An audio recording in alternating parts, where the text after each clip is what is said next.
지난주 말씀 잠시 복습하고 오늘 말씀 전합니다. 지난주 설교 제목을 기억하시는지요? 믿음의 문패 성도였습니다. 오늘은 믿음의 두 번째 문패 제자이지요. 문패의 기능은 두 가지입니다. 제가 아직 그 문패의 효과는 문패를 달아본 적이 없어서 누리지 못하고 있지만 문 밖의 사람들에게는 이 집에 누가 사나, 이 집 주소는 어떻게 되는가, 그 집의 정체성을 보여주는 정보를 제공합니다. 두 번째 문패의 기능은 문 안의 사람들을 위한 것입니다. 문 안의 사람들에게는 여기까지가 내 집이다, 내 땅이다, 자기 소유권을 주장할 수 있는 경계선으로 문패를 삼을 수 있습니다. 그래서 문패는 대문 밖에 걸지 보이지 않도록 안방 구석에 거는 집은 없습니다. 우리가 삼겹살을 구워 먹을 때에도 문패 안, 내 땅에서 구워 먹어야 욕을 먹지 않듯이 자기 소유가 미치는 그 땅의 경계, 집의 경계로 문패를 사용할 수 있습니다. 마찬가지로 예수 그리스도를 믿는 인생마다 붙여지는 문패가 있는데 첫 번째가 성도입니다. 주변의 사람들은 그 성도라는 문패를 보고 그는 예수님께 속한 사람이구나, 이 가정은 하나님을 믿는 가정이구나. 문 밖에서는 우리의 정체성을 보여주고요, 또 반대로 우리 안에서는, 우리 입장에서는 우리가 살아가는 삶의 경계를 정해줍니다. 성도로서 내가 어디까지 자유롭게 살 수 있는가, 계속 내 안에서 너 성도야, 너 성도야, 우리가 어느 자리까지 경계해야 되고 어디는 아예 가지 말아야 될지를 우리는 성도라는 문패로 확인할 수 있습니다. 이 성도라는 말, 헬라어의 원뜻은 떼어놓다입니다. 구별하다입니다. 구약 성경에서는 거룩이라고도 말하죠. 그런데 이 거룩, 이 떼어놓다, 구별하다라는 단어가 하나님 앞에서도 쓰인 적이 있습니다. 우리가 잘 아는 것처럼 거룩하신 하나님, 이 말은 하나님은 스스로 우리와는 완전히 구별된, 차별된 존재로서의 하나님이란 뜻입니다. 하나님이 하나님을 스스로 떼어놓으신 것이죠. 하나님 외의 것들과 절대 비교할 수 없는, 절대 등가될 수 없는 그 존재로 계시지요. 그런 하나님께서 저와 여러분을 떼어 부르셨습니다. 창세전부터 구별하여서 예수 그리스도 안에 떼어 놓으셨습니다. 그런 사람을 성도라고 부릅니다. 우리는 거룩하지 않지만 하나님께서 그리스도 안에 우리를 떼어 놓으셨기 때문에 거룩한 자로 여겨 주십니다. 그러니 저와 여러분, 성도로 부름받은 자답게 이제 우리 육신의 삶의 목적은 그 거룩을 이루어 가는 것입니다. 하나님이 떼어 놓은 그 자리를 사명과 책임으로 지켜가는 것입니다. 오늘은 그 부분을 조금 더 나눌 것입니다. 그래서 우리가 예수님을 믿어 하나님의 자녀가 되었다면 자연스럽게 붙여지는 두 번째 문패가 제자입니다. 여러분, 제자라는 헬라어 단어는 마데테스라는 단어인데 그냥 보통의 명사입니다. 따르는 사람, 학생, 도제의 수업을 받는 제자. 그래서 그 당시에 헬라어 시대에도 만약에 철학자를 따랐으면 그 제자는 철학자의 길을 들어서지요. 만약에 군인이나 정치가의 제자로 붙었으면 그는 정치가나 군인의 길로 나갈 것입니다. 그렇기 때문에 여러분, 제자라는 것은 제자 스스로가 정체성을 말하는 것이 아닙니다. 누구를 따라가고 있는가, 누구를 닮음의 대상으로 정했는가가 제자의 정체성입니다. 제가 요즘 시간만 나면 청계천, 성북천, 두루두루, 심지어는 청계천 따라갔더니 한양대 뒤쪽으로 한강까지 걸어간 적도 있습니다. 한 번은 성북천을 걸어가는데 오리를 본 적은 있지만 오리 새끼를 처음 보았습니다. 7마리 어린 새끼들이 어미 뒤를 물이면 물, 또 풀밭이면 풀발 그대로 줄을 서서 쫓아갑니다. 여러분, 이 어린 새끼들의 정체성은 따라가는 대상에 결정되죠. 따라가는 그 대상으로 인해 안전함을 느낍니다. 그 주변에는 멀리서 지켜보고 있는 흔히 말하는 길냥이, 들고양이들도 있습니다. 여러분, 순간 이 어린 오리 새끼가 엄마를 따라가지 않고 그 길냥이, 들고양이를 따라가는 순간 정체성뿐만 아니라 생명의 위협도 안전할 수 없습니다. 여러분, 우리가 제자입니다. 우리의 정체성은 우리 스스로에게서 나타나지 않습니다. 우리가 누구를 따라가고 있는가, 우리의 닮음의 대상인 누구인가, 그것이 우리의 정체성 문패입니다. 그래서 이 제자라는 단어도 중요한데, 누구를 따라가는가, 우리를 따르라 부르신 예수님이 중요합니다. 인류 역사를 연구한 학자 중에 가장 유명한 토인비라는 영국 학자가 있습니다. 이분이 인간의 삶을 연구하면서 이제까지 지구를 거쳐간 많은 사람들을 세 부류로 나눌 수 있다. 마치 인생을 여행으로 비유하면서 세 가지 부류로 나누었는데, 첫 번째 부류는 배를 타고 여행을 하면서도 배 안에서 먹고 마시는 것에만 관심 있는 한 부류가 있다. 여러분, 배를 탔으면 최소한 배 구경이나 배 밖의 풍경도 보아야 되는데, 배를 타고 가는데 그 시선은 먹고 마시는 것, 싸운 도시락에만 집중합니다. 두 번째 부류가 있습니다. 이 두 번째 부류는 배도 구경하고 배 밖의 풍경도 보고 있습니다. 세 번째 부류가 있습니다. 세 번째 부류는 음식뿐만 아니라 배 밖의 풍경뿐만 아니라 이 배가 도착하는 최종 목적지를 기억하고 거기서부터 참된 여행이 시작된다. 그것을 잊지 않고 준비하는 사람이 있다고 합니다. 여러분, 이것을 신앙에 적용할 수 있습니다. 신앙의 목적을 먹고 사는 일 해결하는 데 도움이 되는 것으로 내 인생 여정 보내는 사람들도 있습니다. 그저 좀 더 나은 것, 좀 더 편하게 사는 것, 좀 더 예쁜 옷을 입는 것으로 신앙의 목적을 삼는 분들도 계시겠지요. 늘 기도 제목이 의식주 문제에 갇혀 있을 것입니다. 조금 더 나아가서 신앙으로 자기 주변을 돌보는 관계도 있습니다. 돌아보는 시야도 있습니다. 그러나 그 끝 이상은 내다보지 못합니다. 마지막 세 번째 부류의 사람들이 있습니다. 이 배의 시간 안의 의미가 전부가 아니다. 육신의 삶은 하나의 과정이고 인생 너머에 영생이 있다. 그것을 의식하며 그 여행을, 그 믿음을 사용하는 사람들이 있습니다. 여러분, 누가 가장 신앙의 믿음의 본질을 붙들고 사는 모습이겠습니까? 누가 오늘이라는 시간을 가장 의미 있고 뜻깊게 보낼 수 있을까요? 오늘 함께 읽은 본문에서도 믿음의 여정을 떠난 많은 무리가 있습니다. 오늘 본문에서도 예수님을 따르는 많은 사람들이 나오고 있습니다. 예수님은 예루살렘으로 올라가고 있는데 함께 따르는 무리와 올라가고 계십니다. 그런데 오늘 말씀 잘 보면 예루살렘으로 향하는 그 길은 같이 걸어가고 있지만 그 길을 걷는 목적은 다릅니다. 예수님은 이제 곧 예루살렘에서 죽으실, 담당하실 십자가를 생각하며 예루살렘으로 향하고 있는데, 따르는 무리들은 그 예수님으로부터 무엇을 얻을 것은 없나? 내 몸의 편함과 물질의 번영은 없을까? 흔히 말하는 떡 얻을 것은 없는가 기대하며 따르고 있습니다. 동상이몽이라고 하지요. 같은 그림을 보지만 다른 꿈을 꿉니다. 그래서 그런 따르는 사람들을 향해 예수님은 제자라 말씀하지 않습니다. 오히려 15절에 보면, 25절에 보면 따르던 자들을 향해 몸을 돌이키셔서 말씀하십니다. 우리 26절 같이 읽겠습니다. 시작. 무릇 내게 오는 자가 자기 부모와 처제와 형제와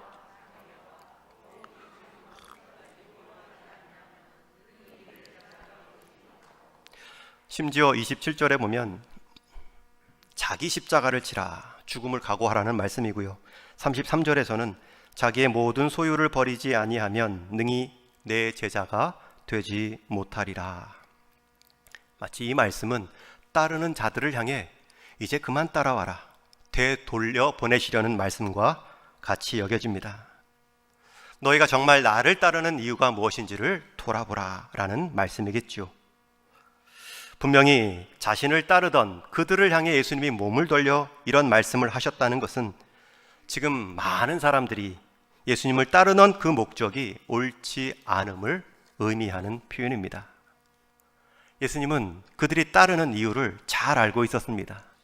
예수님이 행하신 기적이 대단하거든요. 병 나은 자들이 굉장히 많거든요. 심지어 오병이어로 배부름을 경험케 해 주셨기 때문이지요. 즉 수많은 무리들이 예수님을 따른 주된 목적은 내 몸, 나를 이롭게 할 그 무언가를 주시고 있다. 결국 나를 복되게 한다는 자기중심적인 이유에서 예수님을 따랐습니다. 그러니 예수님께서 갑자기 돌아서서 진지한 결단을 요청하셨을 때 그 말을 들은 많은 사람들이 당황했을 것입니다. 여러분, 우리가 예수님을 따르는 이유는 우리가 예수님께 부름받고 우리의 생명이 예수님께로부터 나왔기 때문에 따르는 것이지, 내가 예수님을 믿어 더 부유해지거나 더 편안해지기 때문에 예수님을 따르는 것이 아닙니다.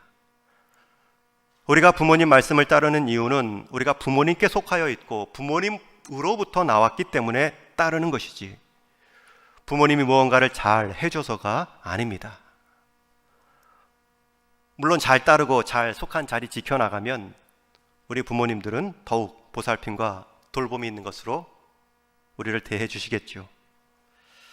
우리가 세상에 무언가를 얻기 위해 예수님을 따르는 것이 왜 위험하냐면, 바꾸어 말하면 예수님으로부터 무언가를 얻기는커녕 무엇을 잃어야 한다 할 때에, 심지어 무엇을 버려야 예수님을 따를 수 있다 말하는 순간 우리는 언제든지 떠날 수 있다는 것을 전제하기 때문입니다. 실제로 예수님을 따랐던 그 무리들 대다수는 나중에 예수님께서 십자가 언덕을 올라가실 때는 아무도 따르지 않습니다. 오히려 앞에서 욕을 하고 돌을 던지는 사람으로 바뀌어 있습니다. 그것은 처음부터 예수님을 따르던 그 목적이 자기 중심적이었기 때문입니다. 그래서 예수님은 따르던 무리들을 향해 몸을 돌리셔서 너희가 몸만 따르지 말고 삶의 중심을 따르고 있는가 살피라는 말씀으로 도전하고 계십니다. 그리고 나서 두 가지 비유를 말씀하시면서 잘 계산하고 따르라 권면하시죠. 첫 번째 비유는 망대를 세우는 것입니다. 망대를 세울 때는 기초를 놓는 것이 가장 큰 비용이 들지요. 그런데 기초만 준비한 그 비용으로 망대도 세워보지 못하고 멈춘다면 주변 사람이 다 비웃는다. 또 하나 비유도 역시 계산입니다. 두 나라 간에 전쟁이 임박했는데 자신의 병력수, 무기수를 세지 않고 싸움에 나서는 어리석은 왕이 어디 있느냐? 혹시 상대보다, 원수보다 불리하면 사신을 보내어서라도 화친을 맺어 유보하는 것이 지혜가 아니겠느냐 말씀합니다. 여러분, 우리가 예수님을 믿는 것, 이 예수님의 두 번이나 주신 권면처럼 잘 계산하고 따라가야 됩니다. 우리가 예수님을 믿고 따른다는 것 잘 계산하셔야 됩니다. 취미생활하듯 교회 한번 나오는 곳으로 따르면 멈출 것입니다. 시간이 지나면 자동으로 직분 받겠지, 멈출 수도 있습니다. 해오던 대로 대충 그렇게 해 나가면 되겠지, 내 생각으로 이 정도까지면 되겠지라고 생각하는 부분을 다시 점검해 보라는 말씀입니다. 그것이 나를 따르는 것과 얼마나 상관이 있느냐 계산해 보라. 내가 예수님을 믿고 따른다는 것은 누구를 흉내내는 일이 아닙니다. 이것은 이 땅의 다른 어떤 관계보다 주님과 나와의 관계를 최우선 순위로 두고 있는가 계산하라는 것입니다. 예수님이 말씀하신 그 순종의 가치, 교훈을 위해 내 십자가를 질 수 있는가 계산해 보라는 것입니다. 이것이 첫 번째 계산의 의미이고요. 두 번째 계산의 의미가 있습니다. 여러분, 그렇게 계산이 끝났으면 따르라는 것입니다. 특별히 계산이 주님을 따랐을 때에 얼마나 큰 영광스러움이 있는가, 그것을 따르도록 해주시는 주님의 자원이 얼마나 큰가. 이 계산이 끝났으면 따르라는 것입니다. 여러분, 계산이 끝났는지요? 여러분, 주님께서 우리를 구원하시고 이 땅에 주님의 구원을 증거한 방법이 무엇입니까? 제자화입니다. 제자를 삼으신 일입니다. 그래서 예수님은 공생의 시작부터 12명의 제자를 선택하시고 3년간 동역하십니다. 물론 인간적 연약함으로 그들도 다 무리와 같이 떠납니다. 그런데 그 주님은 그 제자화의 방법을 포기하지 않으십니다. 심지어 고향으로 낙향하는 제자들까지도 길에 쫓아가 만나주시죠. 다시 어부의 자리로 가 있던 베드로까지 만나주시죠. 그리고 나서 그들을 다시 제자 삼으시고 주님께서 승천하실 때 마지막 주신 명령이 무엇입니까? 땅끝까지 이르러 내 증인이 되고 제자를 삼으라. 그리고 그렇게 제자 삼는 자들에게 주시는 약속이 무엇이었습니까? 하늘과 땅의 권세로 함께 해주시겠다. 마태복음 28장의 말씀입니다. 여러분, 이 제자의 삶은 예수님의 전략입니다. 실패하지 않으셨고요. 그 결과가 이 지구상의 복음화입니다. 여러분, 계산이 끝났는지요? 아직도 제자로 살아가는 일에 있어서 못할 것, 부정적인 것, 따르지 말 것이 더 많아 보이시는지요? 여러분, 그 제자로 살아갈 때의 영광스러움, 그 제자로 삶을 지켜냈을 때에 그 보여주실 하나님의 은혜들, 그 계산이 끝나셨는지요? 예수님을 따를 때에는 계산해야 됩니다. 그러나 못 따를까 계산하지 말고요, 이것을 따를 때의 영광이 얼마나 큰지를 계산해 보십시오. 제자됨의 대가가 아무리 크다 할지라도 나를 위해 희생하신 예수님보다는 크지 않습니다. 뿐만 아니라 예수님을 따르는 그 삶의 실제 유익이 얼마나 큰지를 경험으로 맛보아 아셔야 됩니다. 예수님을 필터 삼아서 내 생각, 내 말을 그냥, 내 행동을 그냥 살아가는 것이 아니라 예수님이라면 어떻게 생각하셨을까? 예수님이라면 이 상황에서 어떻게 말씀하셨을까? 예수님이라면 이런 행동에서 어떻게 반응하셨을까? 그 예수님을 온전히 따라가는 모습으로 생활할 때에는 이 땅 안에서도 유익이 있습니다. 사도 바울은 그 유익을 디모데전서에서 이렇게 말씀하고 있습니다. 우리 한번 같이 디모데전서 말씀 읽겠습니다. 시작. 육체의 연단은 약간의 유익이 있으나 경건은 범사에 유익하니 금생과 내생의 약속이 있느니라. 육체의 연단, 몸을 단련하고 몸이 즐거워하는 것들을 누리는 것, 물론 약간의 유익이 있습니다. 기쁨이 있습니다. 그러나 경건, 하나님 앞에서 주님을 닮아가는 영적인 연단은 범사에 유익합니다. 금생에도 내생에도 약속이 있습니다. 이어지는 말씀에 보면 미쁘다 이 말이여 모든 사람들이 받을만 하도다. 이를 위하여 우리가 수고하고 힘쓰는 것은 우리 소망을 살아계신 하나님께 두미니. 저는 이 말씀을 믿습니다. 여러분, 주님 닮아가는 삶, 하나님 앞에 경외함으로 살아가는 내 모든 언행, 이것은 나중에 하나님 앞에 섰을 때만 보상받는 행동이 아닙니다. 이 땅을 살아갈 때에도 반드시 이 생에서도 범사에 유익함이 있습니다. 이걸 한번 맛보셔야 하나님 말씀 순종하고 주님 닮아가는 기쁨이 샘솟습니다. 이것을 계산하셔야 됩니다. 세상 셈법에 속지 말고 하나님 약속의 셈법을 붙잡고 주님 따라가셔야 됩니다. 육신의 삶대로 누리는 약간의 재미에 속지 마시고 주님의 생각, 주님의 마음, 주님의 뜻을 통과한 내 인생을 통해 펼쳐지실 하나님의 뜻에 대한 영광스러움으로 하나님의 셈법으로 제자라는 이름 단단히 붙잡고 가셔야 됩니다. 그리하면 범사에 유익합니다. 금생에도 내생에도 약속이 있습니다. 특히 오늘 말씀해 보면 가족도 버리고 소유도 버리고 심지어 목숨까지 버려야 예수님을 따를 수 있다는 말씀은 무소유나 아니면 세상에 혼자 고립된 채 살거나 순교를 자처해야 된다는 말씀이 아닙니다. 도리어 예수님 안에서, 하나님 나라 가치 안에서 참다운 주님 닮아가는 삶을 통하여 살아갈 때 우리 소유가 우리 소유답게 아름답게 쓰이고, 우리 가족이 더욱 우리 가족처럼 내가 대할 수 있고, 심지어 내 목숨도 가장 목숨의 가치가 귀한 모습들로 살아갈 수 있다는 뜻입니다. 여러분, 우리의 아름다움, 그것은 우리 안에서 발견하는 것이 아닙니다. 우리가 따르는 대상에서 발견할 수 있습니다. 우리를 품고 계신 그분 안에서 우리는 우리의 정체성을 말하는 것입니다. 저와 여러분, 정체성은 내가 지금 따라가고 있는 그 대상이 결정합니다. 제가 자녀를 위해 기도할 때 이런 기도를 드립니다. 우리 딸들이 예수 안에서 정체성을 발견하고 말씀 안에서 방향성을 갖게 하옵소서.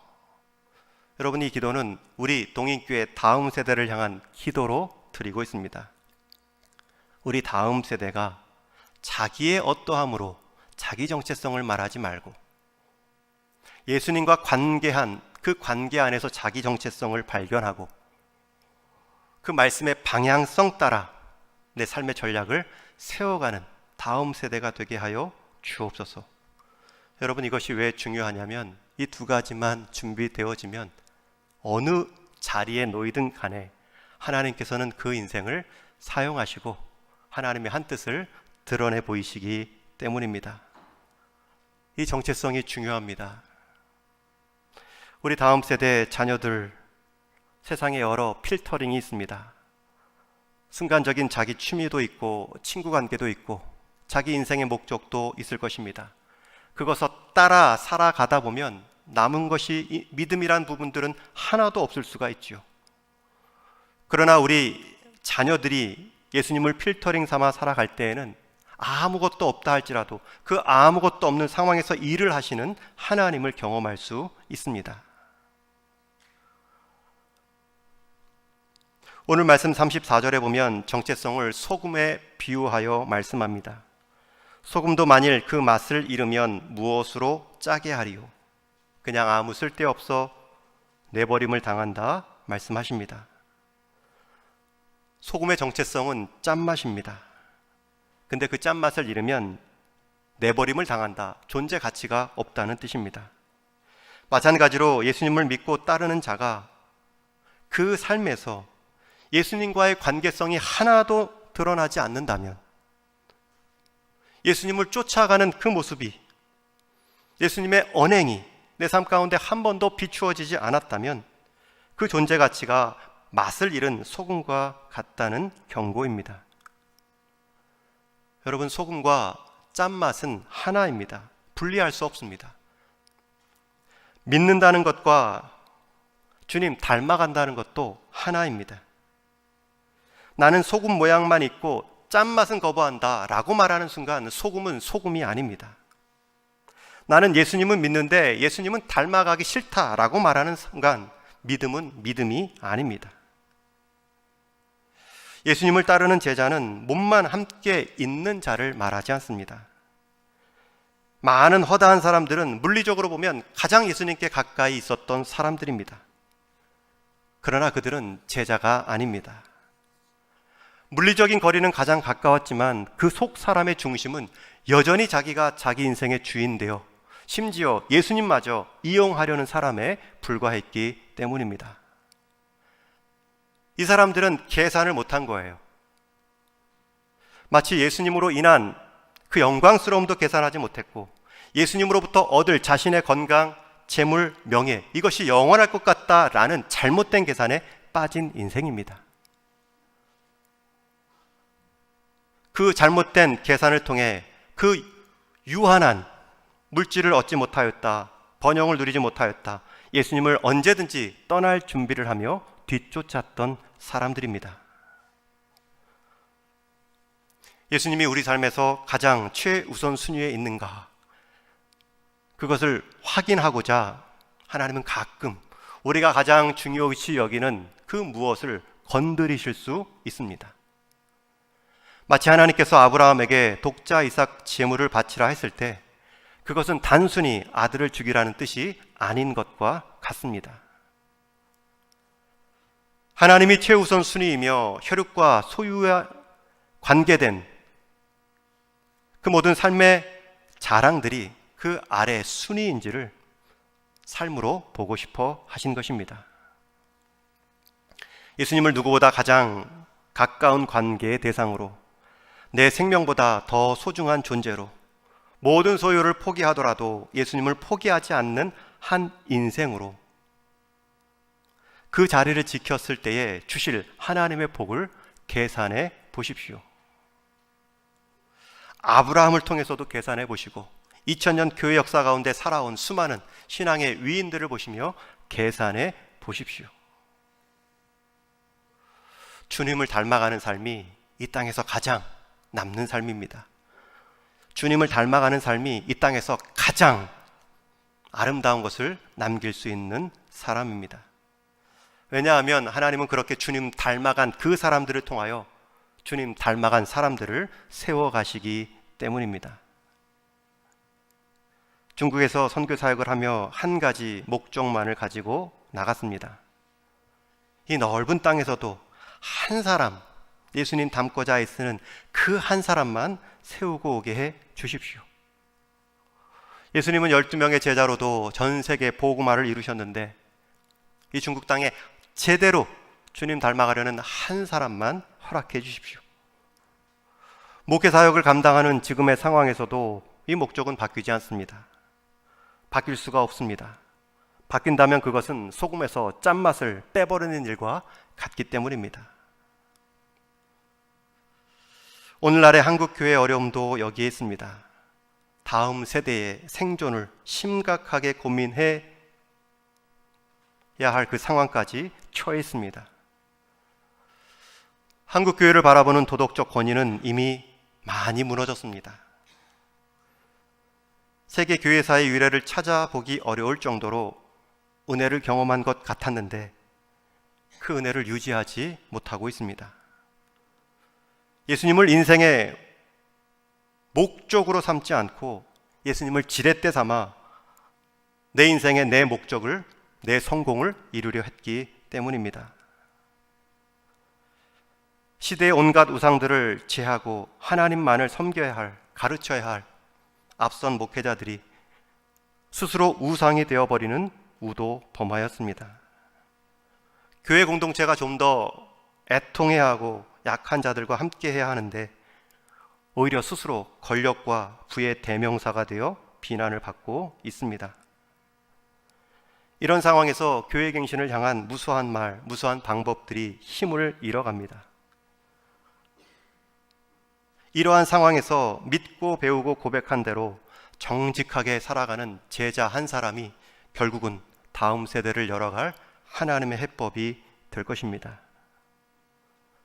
저는 우리 동인교회 안에 그런 제자들이 일어나기를 축원합니다. 우리 동인의 성도님들이 그 일에 앞장서 쓰임 받기를 원합니다.